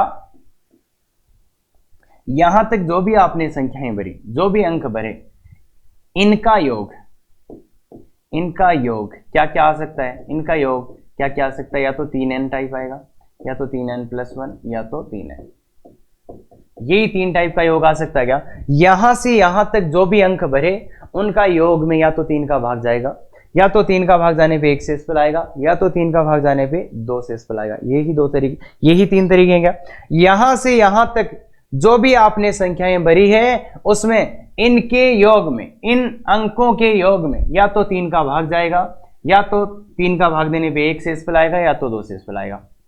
अगर यहां से यहां के अंकों में 3 का भाग जा रहा है, यहां से यहां के अंकों में 3 का भाग जा रहा है, तो जो यहां अंक भरेंगे उसमें भी किसका भाग जाना चाहिए? 3 का। तभी तो सभी में 3 का भाग जाएगा। ध्यान से सुनना मैंने क्या बोला। अगर यहां से यहां तक के जो भी आपने अंक भरे उनमें 3 का भाग जा रहा है, इनमें 3 का भाग जा रहा है, तो यहां जो अंक भरोगे उसमें भी 3 का भाग जाना चाहिए क्या? भाई यहां से यहां तक के अंक थे उनमें 3 का भाग चला गया, और आपको पता है कि पूरे योग में भी 3 का भाग जाना है, तो मतलब इसमें 3 का भाग चला गया तो इसमें भी जाना चाहिए। तो मतलब यहां भरने की क्या ऑप्शन है? या तो 3 भरोगे, या तो 6, या तो 9। और अगर यहां से यहां तक का योग आ गया 3n+1, मतलब 3n+1, मतलब इसमें जब आपने 3 का भाग दिया तब कितना शेषफल आ गया 1।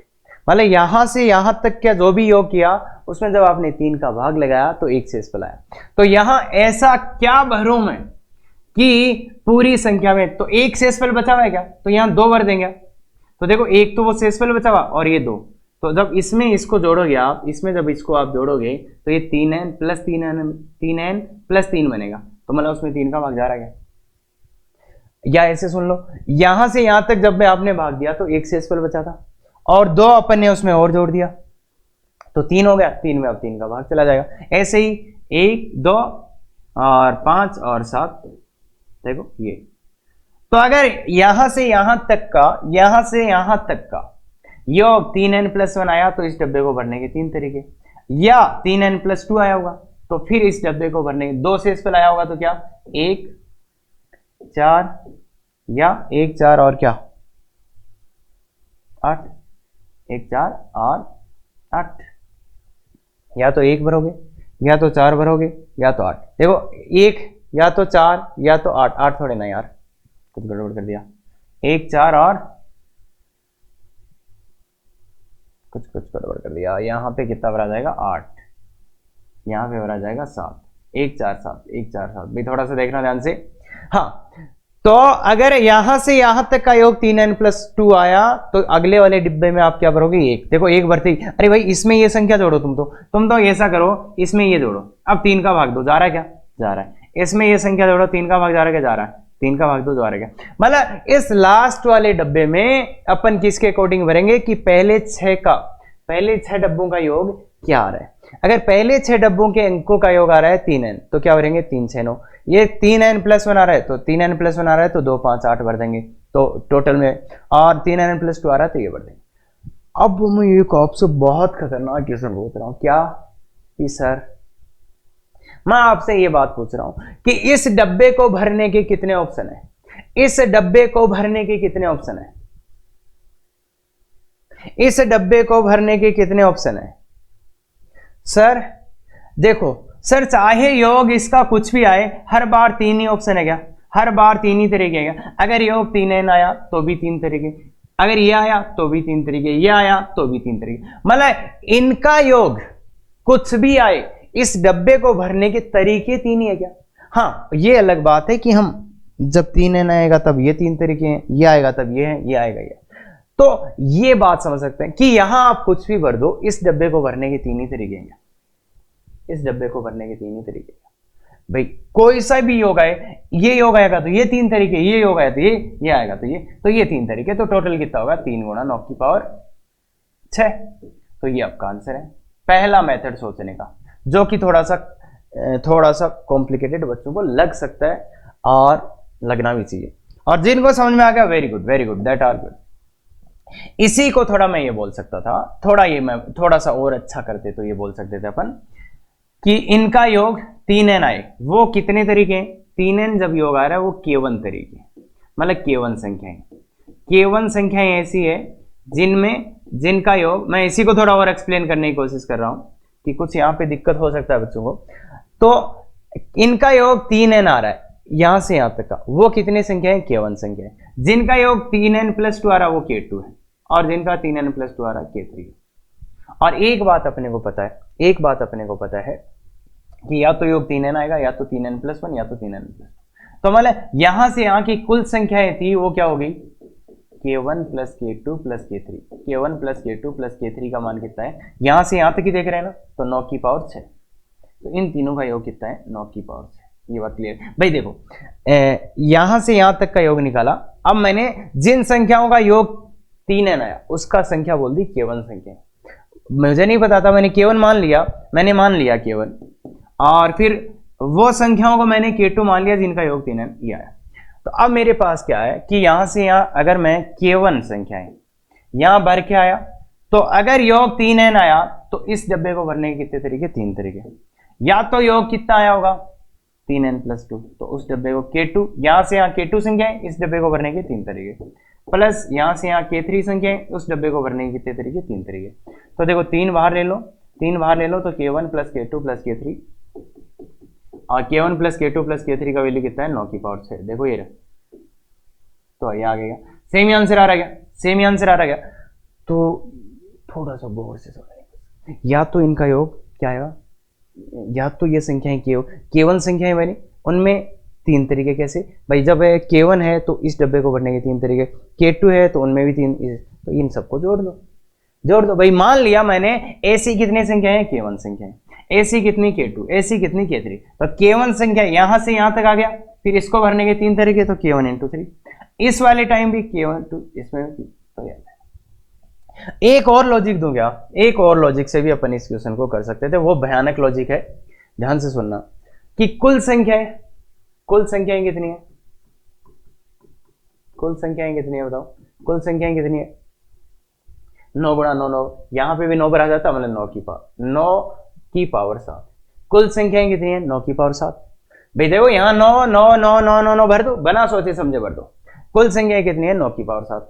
अब उनमें से कुछ संख्याएं तो 3n टाइप की आएंगी, अब ये जो संख्याएं हैं इसमें 3 का भाग जाएगा, कुछ में 3 का भाग जाने पे 1 शेषफल रहेगा, और कुछ में 3 का भाग जाने पे 2 शेषफल रहेगा। अगर 3n के रेस्पेक्ट में बात करें तो ये ही 3 प्रकार की संख्याएं बन सकती है, या तो 3n मतलब 3 का भाग देने पे 0 शेषफल, 3 का भाग देने पे 1 शेषफल, 3 का भाग देने पे 2 शेषफल, 3 का भाग देने पे 3 शेषफल नहीं आता है कभी, ये पता है सबको, ठीक है। तो कुल संख्याएं थी, उनमें कुछ संख्याएं 3n, कुछ संख्याएं 3n + 1, कुछ संख्याएं 3n + 2, यही बात है क्या। और अब मैं एक बात बोलूं कि सब कुछ सिमेट्रिक है क्या, कैसे, सब कुछ सिमेट्रिक ही तो है। अगर अपन 1 से 9 तक के अंक देखें तो इनमें 3n प्रकार के कितने अंक हैं, 3n + 1 प्रकार के भी 3, ये भी 3, तो ये अंक भी सिमेट्रिक है, सम्मित है ना भाई। 3n वाले कितने अंक है, 3n + वाले 3, ये भी 3, तो मतलब 3 3 है, मतलब बराबर है। तो अगर मैं अब ये बोलूं आपको कि वो अंक सम्मित है, सब कुछ सम्मित है, तो ये जितनी संख्याएं बनेंगी उतनी संख्याएं ये बनेंगी, उतनी संख्याएं ये बनेंगी, या कि जितनी संख्याएं ये होंगी उतनी संख्याएं ये होंगी, उतनी संख्याएं ये होंगी, या तो मतलब इसमें किसका भाग देते हैं, 3 का भाग। कैसे, ये जितनी संख्या, ये x संख्याएं बनी तो ये भी x संख्याएं, ये भी x संख्याएं, मतलब इन सब का योग कितना होना चाहिए, इन सब का योग कितना होना चाहिए, 9 की पावर 7। तो 3x बराबर 9 की पावर 7, x का मान 9 की पावर 7 बटा 3, तीनों संख्याएं बराबर बननी चाहिए। तो अब एक 9 अलग कर लो, 9 × 9 की पावर 6, और इसमें 3 का भाग दे दो, तो 3 × 9 की पावर 6, x का मान आ गया 3 × 9 की पावर 6। x देखो 3n की कितनी संख्याएं होंगी, मतलब ऐसी कितनी संख्याएं होंगी जिनमें 3 का भाग जा रहा होगा, x, तो x का मान कितना है, ये रहा, यही आंसर पहले आया था क्या, यही आंसर पहले आया था क्या। ये लॉजिक बहुत बार आपको डायरेक्ट आंसर बता देगा। कोई पूछ रहा है सम संख्याएं कितनी होती है, विषम कितनी होती है, तो आधी आधी, खत्म। बस चीजें सिमेट्रिक होनी चाहिए, ऐसा नहीं होना चाहिए कि कुछ कुछ गायब हो गया। अगर यहां 0 और लिख देता हो तो फिर सिमेट्रिक नहीं होता, फिर ये क्वेश्चन कैसे होता, वो भयानक चीज है, तो वो अभी नहीं, और हो सकता है अपन IIT JEE में कभी भी ना करें, तो वो क्वेश्चन आउट ऑफ सिलेबस हो जाता है। तो ये बात समझ में आती है क्या, ये बात समझ में आती है क्या। तो कितनी ऐसी संख्याएं, हाँ उस क्वेश्चन को कर सकते हैं, पर काफी लेंथी है, और ट्राई भी करेंगे, आगे देखेंगे कभी रेलेवेंट चीजें मिलेंगी तो। इसलिए x + x + x = 9। मैंने क्या बोला कि ये जितनी संख्याएं ये होंगी उतनी वो इतनी वो, क्यों, क्योंकि सब कुछ सम्मित है 3 के रेस्पेक्ट में, इसलिए 3n टाइप की कितनी होगी, इसमें 3 का भाग दे दो, तो ये क्लियर है। तो ये लॉजिक भी अपने को समझ में आना चाहिए। अब बात आती है एक्स वाई रूप की तीनों अंकों की संख्या, 3 अंकों की है यार, तीनों कहां से आ गया, 3 अंकों की संख्याओं की संख्या n होगी, जबकि ये एक्स वाई जेड रूप, इसने बोल दिया एक्स वाई जेड रूप, मतलब 3 अंक की संख्या बनाएंगे तो ऐसी बनेगी क्या भाई, यहां पे कुछ लिखा होगा, यहां पे कुछ, यहां पे कुछ, और यहां पे अब सुने इस क्वेश्चन में, अब कई बार क्या करता है PNC में कि अपने को इतने कंडीशंस देता है कि बनाने ही नहीं देता कुछ, तो फिर अपन केस वैसी बना लेते हैं। अब तुम इस संख्या को बनाने जाओ, इसने बोल दिया कि x का मान y से कम होना चाहिए, फिर बोल दिया z का मान y से, अरे यार कितना केस दोगे भाई, क्या क्या करें हम। इसने ये भी बोल दिया, ये भी बोल दिया, 3 अंकों की संख्या बनवानी है, तो पहली बात अंकों की पुनरावृत्ति है या नहीं है, पहले तो मुझे ये बताओ तुम कौन कौन से अंक यूज करोगे, 0 1 2, ये तो अपनी बात हो चुकी है। फिर पुनरावृत्ति, पुनरावृत्ति संभव होगी, ये दो बात तो क्रिस्टल क्लियर अपने को हो चुकी है। अब मेरे को एक संख्या बनानी है जिसमें दुनिया भर की कंडीशनें दे रखी है। अब तुम इस संख्या को बनाने की कोशिश करो, सब कुछ कोशिशें करो, करो देखे करो, कुछ भी करो। जब लास्ट में थक जाओ तब देखना कि यहां एक कंडीशन, यहां एक कंडीशन, और कंडीशन भी कि x का मान less than y, y greater than z, ऐसे ऐसी कुछ कंडीशन। तो अब करूं तो क्या करूं? तो ऐसे केस में ये होता है फिर कि ज्यादा कंडीशन दे दे कि ये इससे बड़ा, ये इससे छोटा, ये इसका, इसके बाद ये आएगा, कुछ भी ऐसी कंडीशंस दे तो केस बनाने लग जाओ। किस पे केस बनाने लगे? अब देखो इसमें भी y आया, इसमें भी y, तो केस बनाऊंगा तो किस पे बनाऊंगा? y पे। केस बनाऊंगा तो किस पे बनाऊंगा? y के पे केस बना लेते हैं। केस बनाया किस पे? y पे। केस बनाया y पे। y का मान या तो 0, थोड़ा अच्छा ही बना लेते हैं, चलो पूरा दिखा जाए। y का मान 0, y का मान 1, y का मान 2, y का मान ऐसे ही 10। तो y का मान 0 हुआ। तो अब इसने बोला x less than y, x क्या होना चाहिए? Less than y। तो x का मान क्या? x का मान क्या? अरे 0 से छोटा कुछ होता है क्या? 0 से छोटा तो कुछ भी नहीं होता, तो यहाँ पे तो कुछ ही नहीं आएगा, यहाँ तो कुछ भी नहीं आएगा। फिर जब y का मान, इसको देख रहा हूं मैं केवल, y का मान 0 और x 0 से छोटा तो कुछ नहीं होता ना अंकों में, अरे डिजिट से कुछ नहीं होता। अब जब y 1 हुआ, y का मान 1 हुआ तो x का संभव मान 0, फिर y 2 हुआ तो x का मान क्या? 0 और 1। जब y 3 होगा, तो 3 होगा तो x का मान क्या होगा? 0 1 और 2, मतलब उससे छोटा रहना चाहिए 4, तो x का मान 0 1 2 3। तो ऐसे ही 10 होगा तो x के संभव मान 0 1 2 अप टू 9। और इस केस में z क्या हो जाएगा? z क्या होना चाहिए? z क्या होना चाहिए? इधर लिख देंगे। z क्या होना चाहिए बताओ? चलो z को इधर ही लिख रहा हूं, तो z क्या होना चाहिए? z क्या होना चाहिए? z लेस देन और equal to y, z y से छोटा या बराबर, तो z का वैल्यू यहां 0 हो जाएगा। यहाँ z y से छोटा या उसके बराबर 0, यहाँ पे z क्या हो जाएगा? 0 1, यहाँ पे z क्या हो जाएगा? 0 1 2, y का मान 2 है ना भाई, तो z का मान ये हो सकता है। यहाँ पे z क्या हो जाएगा? 0 1 2 3। समझ पा रहे हैं ये बात समझ पा रहे हैं क्या? क्यों? z लेस देन, मतलब लेस देन और इक्वल टू भी y हो सकता है, तो ये यहाँ पे z क्या हो जाएगा? 0 1 1 2 और 1 10। अब बात करते हैं कि संख्याएं कितनी बनेंगी। तो इस वाले केस में संख्या देखो, x का तो वैल्यू ही नहीं है, x का मान ही नहीं आया, तो x का मान नहीं आया तो नहीं बना सकते। फिर इसमें x का मान 0 आया, तो x का मान x y z रूप की संख्याएं बनानी थी। अगर आपने x का मान यहाँ 0 तो रख दिया, तो x का मान 0, y का मान 1, z का मान तो 2 रख सकते थे, 2 ऑप्शन आए थे उसके पास, पर ये तो 3 अंक की संख्या है क्या? अरे x का मान तो 0 रख ही नहीं सकते ना अपन। x का मान अगर अपन ने 0 रख देंगे तो संख्या 2 अंकों की हो जाएगी, 3 अंकों की रहेगी नहीं। तो इसलिए ये ऑप्शन हटा दो भाई। कौन सा ऑप्शन हटा दो? 0 वाले, जहां पे x 0 है वो तो हटाई दो, x का मान 0 हो ही नहीं सकता, x का मान 0 हो ही नहीं सकता, तो ये ऑप्शन गायब हो गया। तो यहां पे भी कुछ नहीं आएगा। अब इस वाले में चलते हैं, जब y 2 है तब, तो y का वैल्यू तो 2, तो y को भरने का तो एक ही ऑप्शन है क्या? y को भरने का एक ही ऑप्शन है। x को भरने का कितना ऑप्शन? देखो भाई x y z है ना ये संख्या, x y z, y पे तो एक ही मान संभव है, y का तो क्या मान संभव है? एक ही चॉइस है ना, y का 2। x का जगह x का भी एक ही चॉइस है, x का मान क्या रख सकते हैं? z की जगह कितनी चॉइस है? z की जगह तो 3 चॉइस है, तो ये कितनी संख्या बनी? 3। आगे वाले केस में आते हैं। आगे वाले केस में देखो, आगे वाले केस में क्या हो रहा है?